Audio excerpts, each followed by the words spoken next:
이 시간 하나님께서 우리에게 주시는 말씀은 에스겔 37장 1절부터 10절까지 말씀입니다. 구약성경 1209면에 있습니다. 에스겔 37장 1절에서 10절까지 제가 말씀을 봉독해 드리겠습니다. 여호와께서 권능으로 내게 임재하시고 그의 영으로 나를 데리고 가서 골짜기 가운데 두셨는데 거기 뼈가 가득하더라.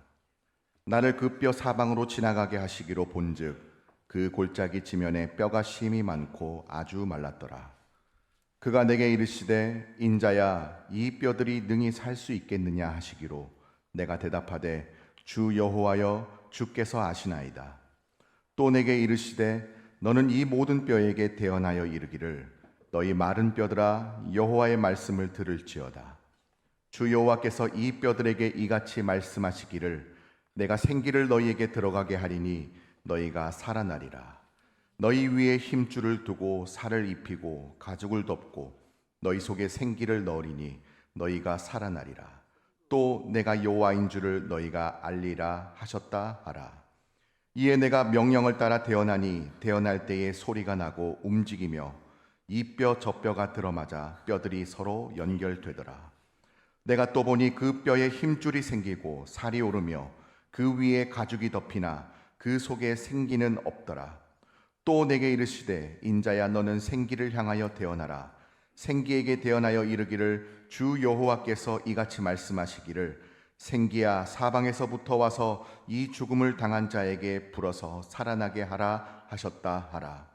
이에 내가 그 명령대로 대언하였더니 생기가 그들에게 들어가매 그들이 곧 살아나서 일어나 서는데 극히 큰 군대더라. 아멘. 오늘 말씀을 생각하면서 한번 따라하겠습니다. 조국 대한민국을 살아나게 하겠습니다. 아멘.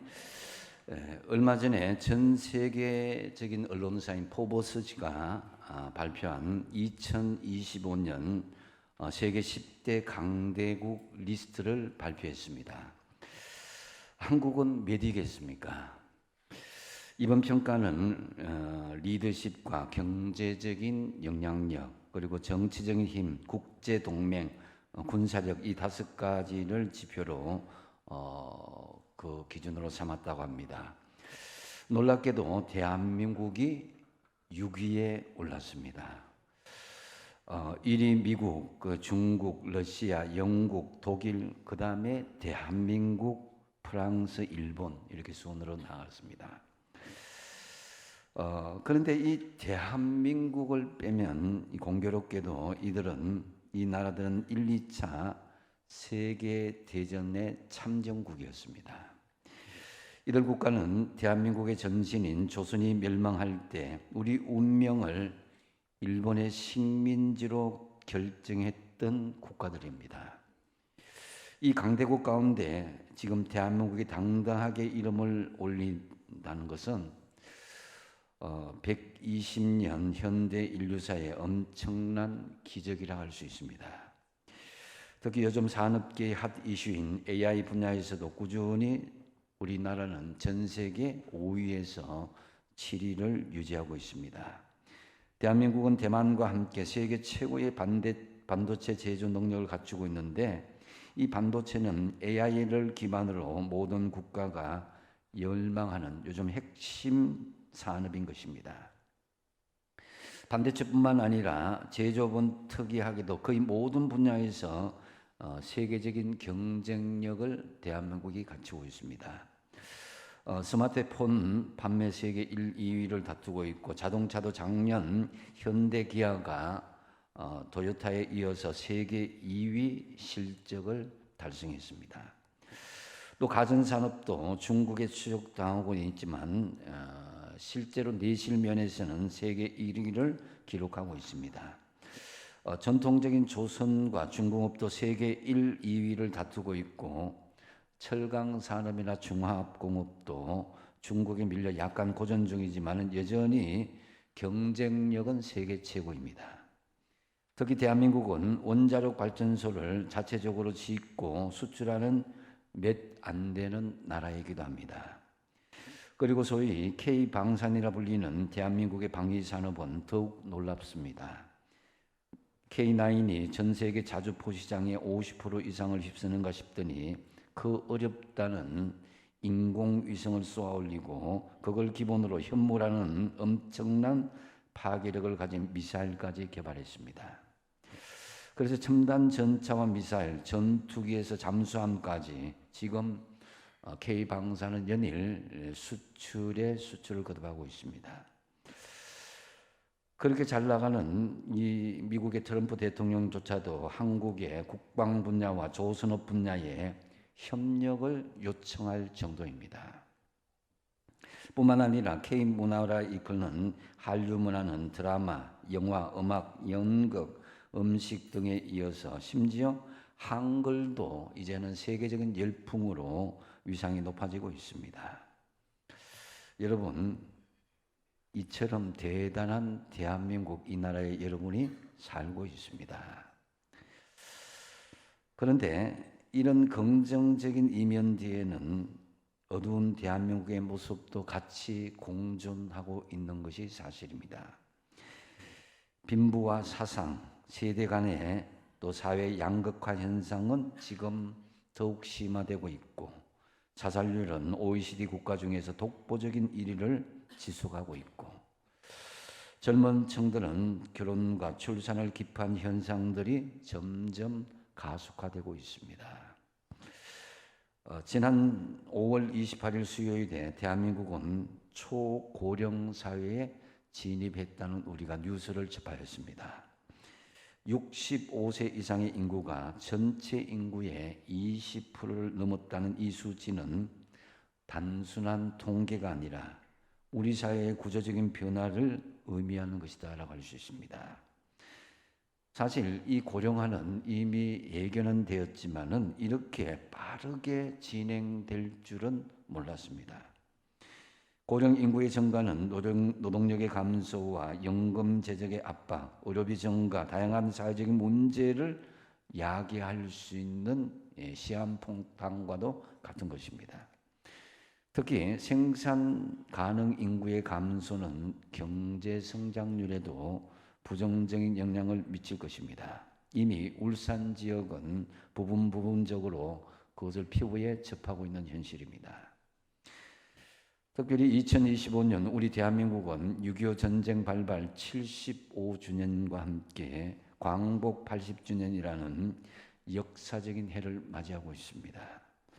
광복 이후 지금까지 대한민국 사회에 깊이 뿌리내린 이념의 갈등, 이것은 더욱 지금 골이 깊어가고 있습니다. 이제 대한민국은 6.3 대통령 선거를 치르게 됩니다. 선진국의 대통령 선거라면은 미래의 지도자를 뽑는 즐거운 축제가 되어야 마땅하겠지만은 이번 선거는 시작부터 온통 혼돈과 무질서가 난무하는 암울한 형국을 바라볼 수 있습니다. 타협과 화합으로 모범을 보여야 할 정치 지도자들이 온통 권력 쟁취를 위한 진흙탕 싸움판을 벌이면서 국민의 마음도 양극단으로 갈갈이 찢어지고 있는 것이 사실입니다.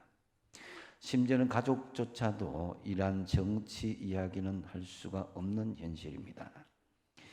이런 현실은 바로 오늘 본문의 이스라엘의 현실과 유사한 모습을 찾아볼 수 있습니다. 이스라엘은 하나님의 말씀에 순종하고 하나님을 온전히 섬겼을 때는 나라가 부강하고 적군이 쳐들어와도 전쟁에서 승리하고 번영할 수 있었습니다. 우리나라도 과거 70년대에서 90년대에 밤낮 없이 눈물로 기도할 때 이 나라의 경제력은 흥황케 했고 축복하는 그런 기간을 걸어왔습니다. 하지만 대한민국 교회가 초심을 잃어버리고 세속화가 되고 물질의 풍요함에 젖어 있을 때 지금과 같은 위기가 슬금슬금 다가오기 시작했습니다. 이스라엘도 마찬가지입니다. 하나님을 향한 신앙을 버리고 교만하고 불순종하고 우상 숭배에 빠져들자 그렇게 번성하던 이스라엘이 적군이 쳐들어와서 재산이 탈취되고 전쟁에 패배해서 심지어는 바벨론의 포로에 잡히기까지 하였습니다. 이스라엘은 무려 70년 동안 포로 생활로 인해서 갖은 학대를 받고 굶주리며 고통의 세월을 보냈습니다. 포로 생활로 인해서 고난당하는 이스라엘 백성들에게 하나님께서는 에스겔을 통해서 마른 뼈의 골짜기 환상을 보여주시면서 말씀합니다. 이스라엘이 마른 뼈와 같다는 것이죠. 그런데 9절 하반절에 보면은 이 죽음을 당한 자에게 붙어서 살아나게 하라 그랬습니다. 하나님께서는 마른 뼈 같은 이스라엘을 살아나게 하라고 선포하며 이스라엘 백성들에게 희망을 주십니다. 지금은 마른 뼈 같은 현실일지라도 살아나게 할 것을 선포하라고 말씀하십니다. 이 말씀은 곧 오늘 이 나라 대한민국을 향한 말씀입니다. 한번 따라하겠습니다. 대한민국을 살아나게 하라. 한 번 더 하겠습니다. 대한민국을 살아나게 하라. 여러분, 그렇다면은 이스라엘을 살아나게 하라고 말씀하신 이 하나님의 명령 앞에 그리스도인인 우리가 대한민국을 살아나게 하려면 어떻게 해야 하겠습니까? 먼저 첫 번째로 성령의 권능으로 살아나게 하라고 말씀합니다. 5절 하반절에 내가 생기를 너희에게 들어가게 하리니 너희가 살아나니라. 6절 중반절에도 너희 속에 생기를 넣으리니 너희가 살아나리라고 말씀합니다. 생기는 히브리어로 루아흐라고 말하는데요, 영이나 바람이란 뜻입니다. 이 생기가 들어간다는 것은 그래서 성령이 들어간다는 말씀으로 해석할 수 있습니다. 즉 마른 뼈와 같은 사람도 또 마른 뼈와 같은 이 대한민국도 하나님의 성령이 들어가면 다시 살아난다는 말씀인 것이죠. 여러분, 능력 있는 사람이 무엇입니까? 세상 사람들은 경제적인 힘이 있는 사람들을 능력 있는 사람이다 이렇게 말을 하죠. 또 한편으로는 빽 있는 사람을 능력 있는 사람이라고 하기도 하고, 지식적으로 많이 알고 일 처리를 잘하는 사람을 능력 있는 사람이라고 세상에서 말합니다. 그러나 그리스도인들의 능력은 성령이 주시는 능력, 성령의 권능을 받는 것을 말씀합니다. 성령의 권능으로 죽었던 우리 마음과 영과 육신을 살아가기에 힘쓰시는 여러분 되시기 바랍니다. 그러기 위해서는 성령의 생각과 나의 의지를 일치시키고자 하시고 성령님의 음성에 복종할 수 있어야 되는 것입니다. 혹시 우리의 삶의 현실이 마른 뼈와 같은 현실일 수도 있습니다. 물론 이 대한민국의 현실이 그렇고 이스라엘의 지금 이 당시에 에스겔 당시의 상황이 마른 뼈와 같은 현실이었습니다. 그럴 때 우리가 좌절하고도 절망할 수도 있습니다. 그런데 하나님께로부터 불어오는 성령의 권능을 받으면 다시 살아갈 수 있다고, 살아날 수 있다고 말씀해 주시는 것입니다. 사도행전 1장 8절 잘 아시는 말씀이잖아요. 한번 읽어보겠습니다. 시작. 오직 너희에게 임하시면 너희가 권능을 받고 예루살렘과 온 유대와 사마리아와 땅끝까지 이르러 내 증인이 되리라 하시니라. 아멘. 여러분, 성령의 권능을 사모하시고 누리시는 저와 여러분 되시기 바랍니다. 성령은 능력이 있습니다. 그저 들어와서 가만히 있는 것이 아니라 우리를 통해서 능력이 드러나기를 바라는 그 마음으로 성령 안에서 살아갈 수 있어야 되는 것입니다. 예수님의 제자들을 보십시오. 성령 받기 전에는 비급자요, 도망자였습니다. 그러나 성령이 임하자 권능이 임하였고 육과 마음과 영혼이 살아나서 죽음까지도 두려워하지 않고 담대히 복음을 전하는 위대한 전도자가 되었던 것입니다. 우선 여러분들이 성령의 권능으로 살아나시고 그런 후에 마른 뼈와 같은 대한민국을 살려내시는 주역들이 다 되시기 바랍니다. 두 번째로 대한민국을 살아나게 하려면 서로 소통하고 교통할 수 있어야 됩니다. 7절 하반절에 보면은 이뼈 저뼈가 들어맞아서 뼈들이 서로 연결되더라 그랬습니다. 구설이 서말이라도 꼼이야. 서로 연결해야 진정한 보석이 될 수가 있는 거죠. 이스라엘의 마른 뼈들이 서로 연결되고 서로 소통하고 교통하는 역사가 일어나자 다시 이스라엘은 살아났습니다. 우리 자신이 살고 대한민국을 살아나게 하려면은 서로 찢어지고 갈라진 것을 연결하고 소통하고 교통할 때에 다시 살아날 수가 있습니다. 사실 우리 인간은 서로의 만남을 통해서 교제하고 소통하고 생기가 넘치고 삶에 생기가 생기고 의욕이 생기는 거예요. 지금 이념으로 인한 불통으로 우리는 참 힘든 시간들을 보내고 있습니다. 소통하는 것이 무엇입니까? 사전적인 의미로는 막히지 아니하고 잘 통하는 것, 또 뜻이 서로 통하여서 오해가 없는 것을 말씀합니다. 영어로 이야기하면 understanding이라고 그러기도 하고 communication이라고 그러기도 하죠. 그래서 이해가 되고 의사소통이 되는 것, 이것이 바로 소통인 거예요. 그래서 우리는 종종 기가 막힌다 이 말을 하죠. 기가 막힌다는 말은 우리 몸에 에너지가 막힌다는 그런 뜻입니다. 막히면 문제가 생기는 것이죠. 사람이 여러분 맛있는 음식을 먹는 재미보다 더 즐거운 것은요, 배설의 즐거움입니다. 배고픈 고통보다도 변비의 고통이 더 심한 것은 경험하신 분들은 너무나 잘 아실 것입니다. 우리 마음도 흐르지 못하고 우리 육신도 제대로 순환이 되지 못하면 문제가 생긴 거죠.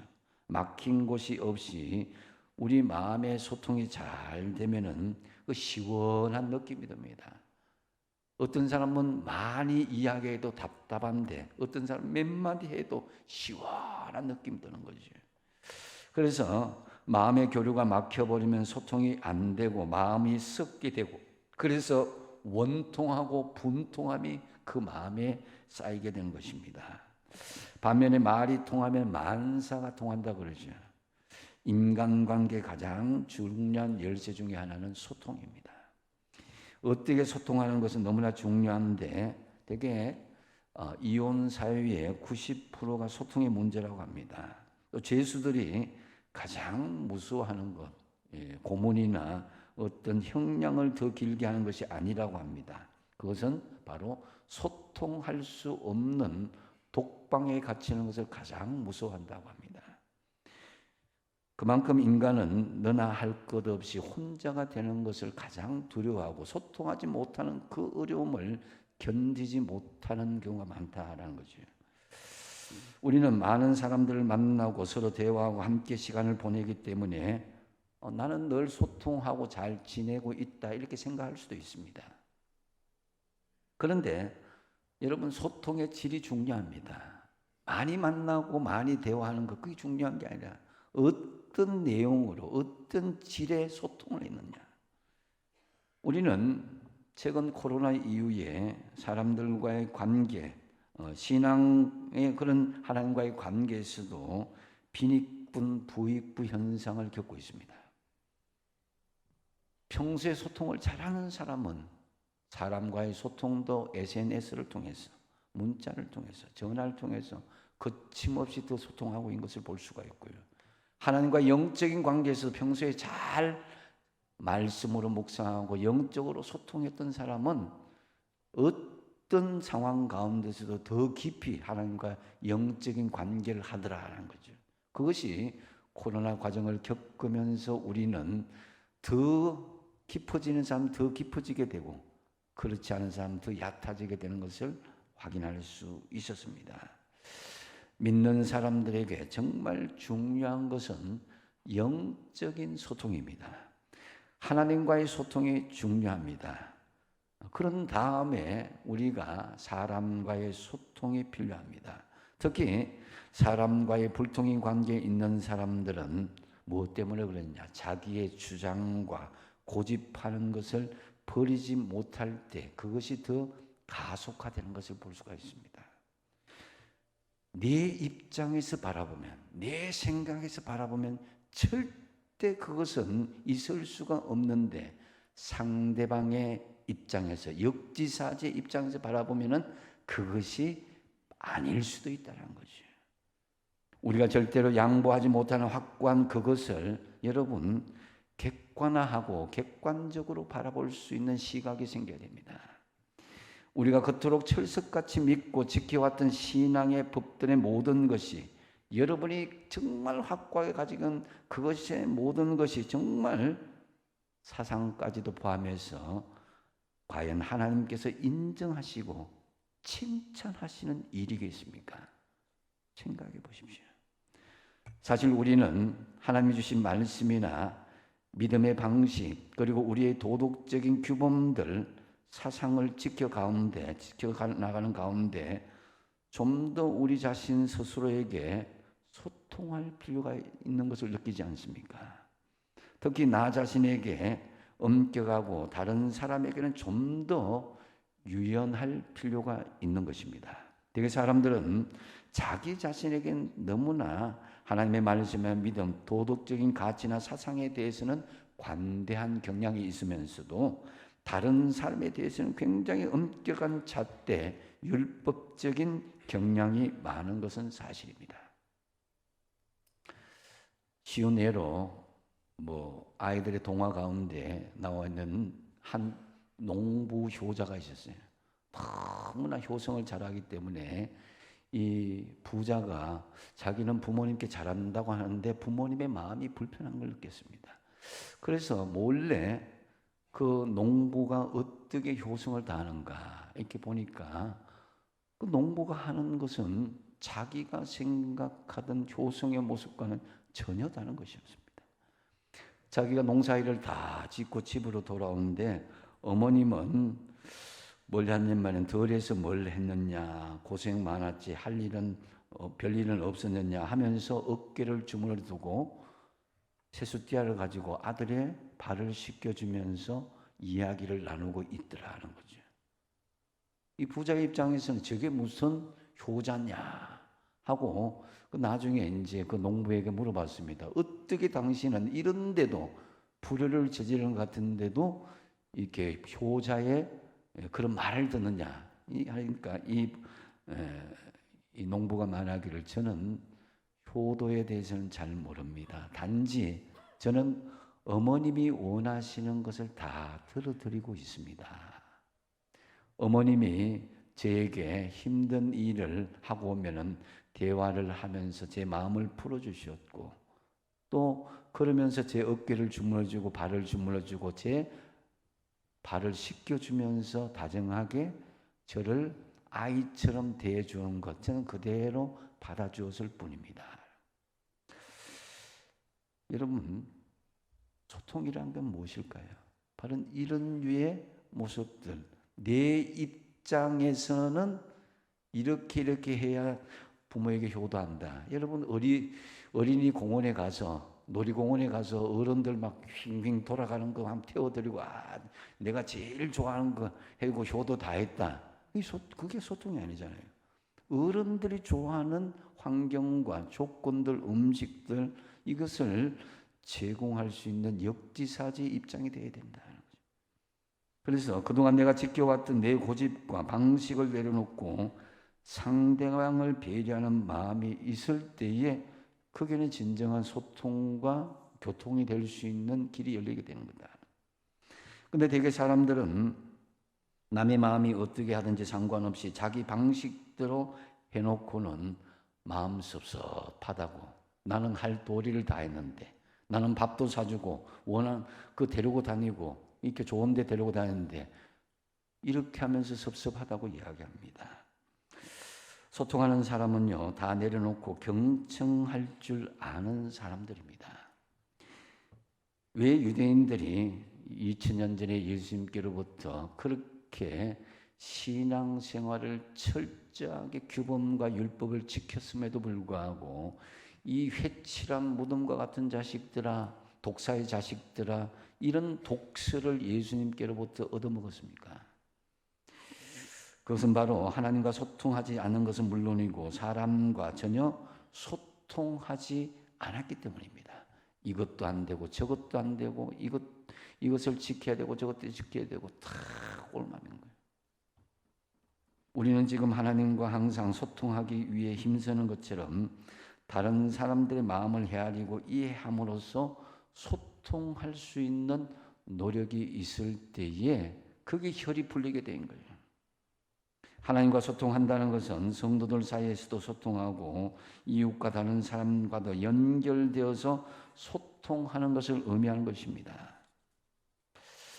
그래서 왜 우리가 복음을 당당하게 전하지 못하는 것인가? 물론 거절에 대한 두려움, 내 자신에 대한 복음에 대한 자신감의 결여 이런 것도 있지만은 무엇보다도 이 사람은 안 돼, 저 사람은 안 돼, 이런 편견이 있지 않은가 생각해 볼 수 있어야 된다.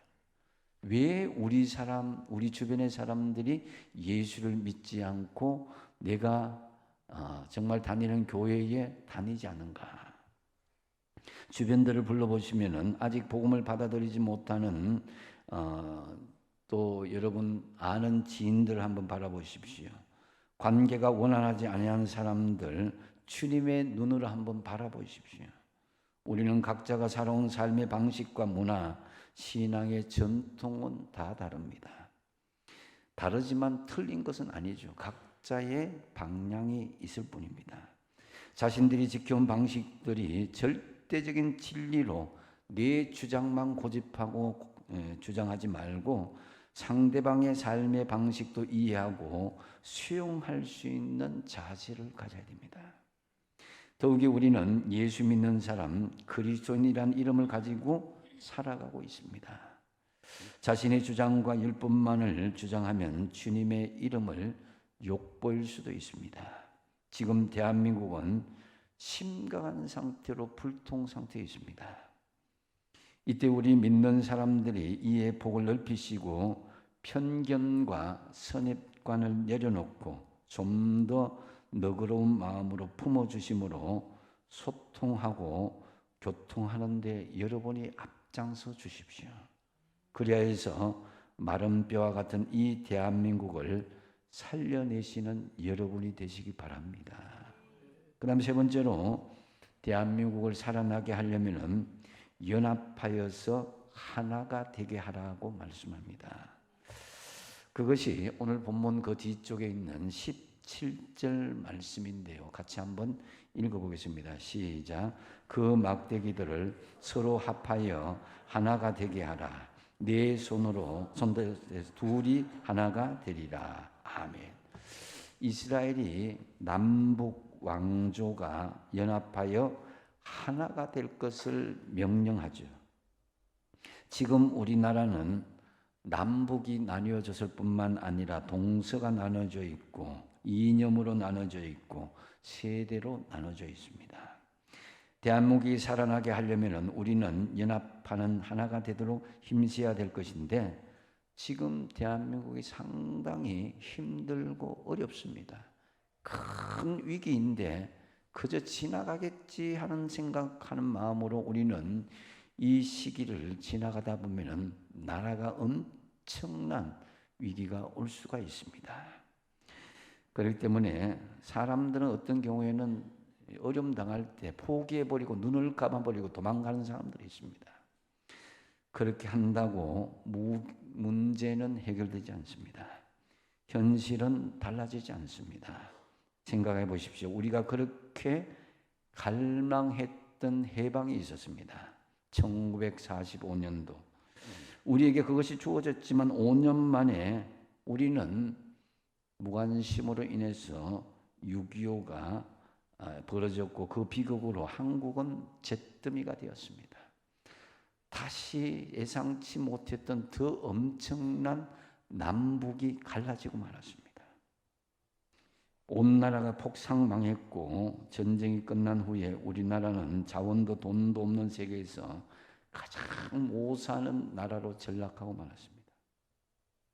당시 유엔 산하에 등록된 120여 개국 국가 중에서 필리핀의 국민 소득이 170달러, 태국이 220달러였는데 한국은 겨우 76달러였습니다. 그야말로 회생 불가능한 그런 빈국이었습니다. 6.25 전쟁으로 잿더미가 된 나라가 이제 세계 경제 10위 경제대국이 된 것은 한마디로 기적 중의 기적입니다. 꿀꿀이 죽 먹고 구제품 입으면서 지낼 때가 불과 수십 년 전입니다. 보릿고개 중궁지 소리가 완전히 사라진 게 불과 5, 60년 전입니다. 1인당 국민소득도 이렇게 100불 미만이었던 것이 우리가 지금 3만 불을 넘어서 4만 불을 향해서 나가고 있습니다. 지금은 고인이 되셨지만 누구보다도 외국인이면서 외국 선교사면서 한국의 통일을 열망했던 이 나라를 위해서 눈물로 중보 기도했던 예수원의 대천덕 신부님이 이런 말씀을 하셨습니다. 내 생각에는 한국의 통일을 위해서 하나님께서 행동하실 기도의 잔이 아직 다 차지 못하고 있습니다. 그 잔이 다 채워지기까지 기도할 중보자들이 어느 때보다도 그 누구보다도 필요합니다. 이 말씀을 남겼습니다. 대한민국의 연합하에서 하나가 되려면 우리가 더 하나님 앞에 간절히 기도해야 될 때인 줄 압니다. 특별히 이번 6.3 대선을 앞두고 여러분에게 우리 대한민국이 하나 되기 위해서 저는 목회자로서 몇 가지 부탁을 드립니다. 첫 번째로 동성애와 차별금지법, 양성평등법, 성경에 반하는 사람인지 교회에 대해서 적대적인지를 확인하여 주십시오. 그 사람이 정말로 하나님을 두려워하는 사람인지를 확인해 주십시오. 두 번째로 공산주의와 사회주의화를 원하는 사람인지 아니면 자유 대한민국을 수호하여서 이 나라에서 마음껏 예수 믿게 하는 그런 사람인지를 확인하십시오. 세 번째로 불의한 사람인지 아니면 의로운 사람인지를 분별하여 보십시오. 네 번째로 분열시키는 사람인지 아니면 하나로 연합되게 하는 사람인지를 확인하십시오. 이런 점검 후에 마지막으로 하나님께 기도하시고 여러분의 선택을 포기하지 마십시오. 이 나라 우리 대한민국을 살아나도록 우리 모두 연합하여서 하나 되도록 힘쓰시기 바랍니다. 이제 말씀을 정리합니다. 하나님은 이스라엘이 남과 북이 나누어지고 결국 외세 침략으로 나라가 망하여서 포로로 잡혀서 백성들에게 희망을 다시 선포하는 것을 볼 수가 있습니다. 오늘 시온 찬양대가 정말 찬양했던 그것이 바로 바벨론 포로에서 회복하는 그 모습을 잘 찬양하고 보여주었습니다. 베트남이 보트필폴로 나라가 망망했을 때 갈 수 없는 그런 아픔을 겪는 것을 우리가 보았습니다. 여러분, 마른 뼈가 살아나서 큰 군대가 되리라. 이 소망이 우리 대한민국의 소망이 되기를 바랍니다. 이스라엘을 살아나게 하려면 말씀하신 이 명령 앞에 그리스도인인 우리가 대한민국을 살아나게 하려면 첫 번째로 뭐라고 했습니까? 성령의 권능으로 살아나게 하라. 성령의 임재로 말미암아 권능을 받아서 대한민국을 살아나도록 하십시오. 두 번째 뭡니까? 서로 소통하고 교통하십시오. 불통인 관계에 혀를 뚫는 중재자로 소통하고 교통하는 자세로 나아갈 때에 대한민국은 살아날 수 있습니다. 세 번째로 연합하여서 하나가 되라고 했습니다. 연합을 위해서 기도하십시오. 나와 다르다는 이유로 반발이나 멸시나 핍박하지 마시고 연합을 위해서 기도하십시오. 하나도 연합됨으로 대한민국을 살리는데 앞장서시는 저와 여러분 다 되시기 바랍니다. 기도하겠습니다.